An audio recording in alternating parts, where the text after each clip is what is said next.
Uh-huh. Which is probably why getting batteries shipped from Texas to Europe is an expensive business, because they probably have to either put it in a special fireproof case or send it on a ship, or maybe some sort of cargo plane where it's certified that if it burns up, nobody cares. Yeah, because nobody cares about ships. Right. Absolutely. Okay, so one problem here is this is set up for 808 nanometers, which is the current wavelength that I use in mini tweezers. So we need to change that, and I would say what you got there is 532. Why don't we do your red one first, see what it says. That's interesting.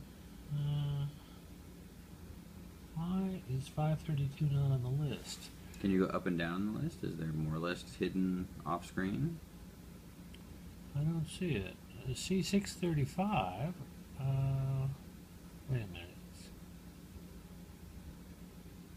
Yeah. It's possible that this detector is not suitable for 532. Let's find some number that I can change.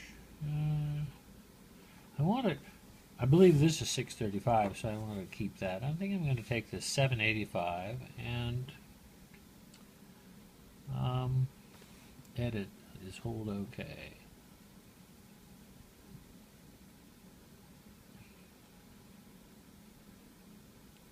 Yeah, this one is edit.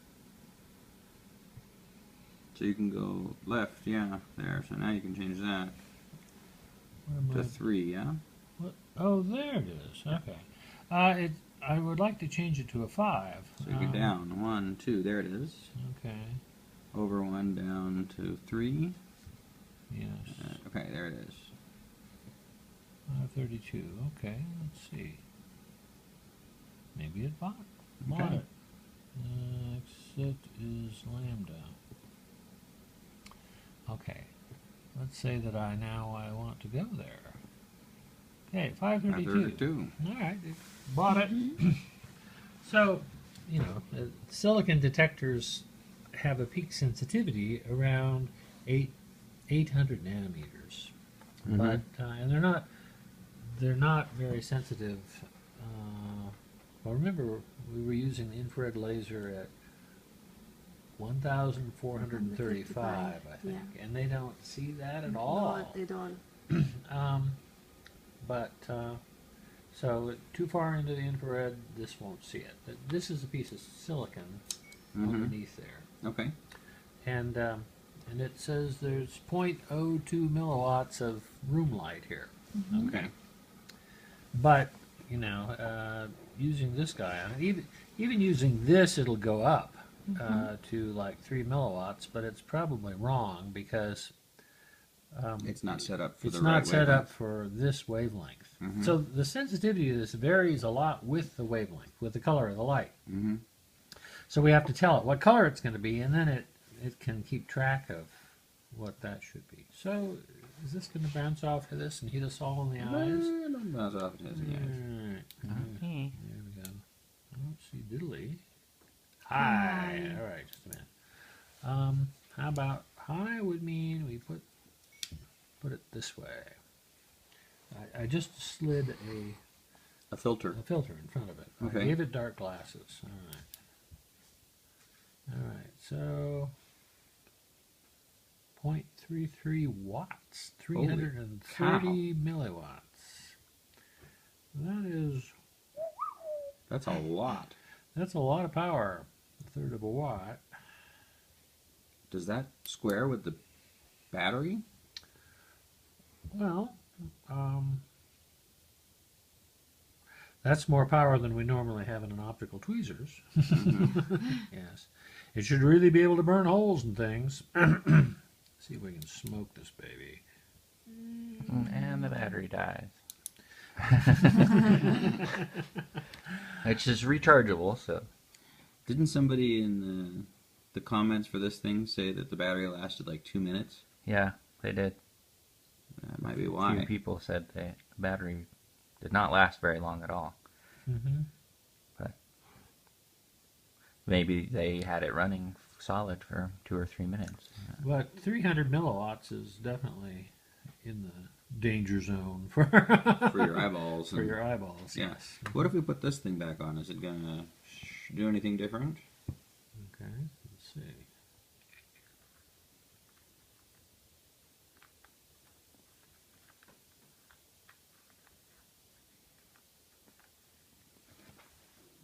Okay.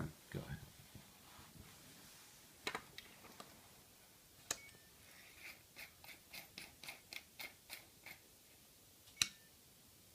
Apparently, you can adjust the distance that this is from the laser. That is, I can make this go out and this tighten on it like a nut to Interesting. hold it in place. I don't know why you would do that. It could be that it has a very slight lensing effect. That it's going to. You got no instructions with this thing? No, there's probably a little code somewhere. Who reads It's instructions? just one page piece of paper. Okay, well that says 280 milliwatts, 0.28 watts instead of 0.33. So it went down a little bit, but it's still deadly hot. It's a very powerful little laser. Yeah, don't shine it in your eyes or you're going to burn Wish a you hole hadn't. in your retina. Yeah. Okay. Wow. Wow. So Yeah, is that if we were in the university, we would have to be wearing goggles even to have that thing on in the room. so? Yes. Mhm. The rating says what? 5 milliwatts? Or The rating was 5 to 20 milliwatts. and what are we getting? 300. 300 milliwatts. Oh, okay. Yeah, like a lot more. Wow. Yeah. So, what is this guy? If you put this in the... Okay, yeah, okay. Let's choose that and go to 635, which is red. Mm-hmm. There's some laser diodes are 635. There's a bunch of others that are 650 Okay. nanometers, but I think this is a 635. It probably won't say. Probably won't even say red. Yeah, they say it here. Uh, I read it. What does Yeah, it it say? does. It I can says see laser 655. wavelength 630 to 680 nanometers. They cover all the bases, don't they? Well, Somewhere in the red. all right, my God. Okay. I think they know better than that. Yeah, we could. I have a monochrometer with a dial on it out in the garage. We could actually measure it if we wanted. Okay, so here we are at 635. I think we can take this off. We're not going to overpower it. No, it's 2.3 milliwatts. Yeah. Yeah. So it's 100 times less power powerful. than that. Yeah. Say 100 of these is one of those. Wow. My God. Yeah. Well, I did not know that was such a weapon when I bought it. A lightsaber. Really? So, well, it's going to be great for showing off the stars to people. But Don't get in trouble at your with work. the FAA. No, Yeah. no. Yeah. Or- I think that if we had a piece of a black balloon, we could pop it if we had a little lens in front of it, or if we had,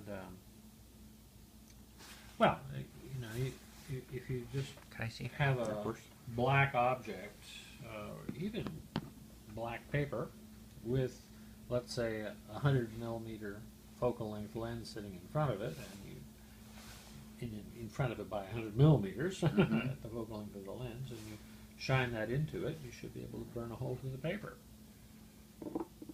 That's plenty of power to burn a hole through paper. Or pop a balloon or something like that.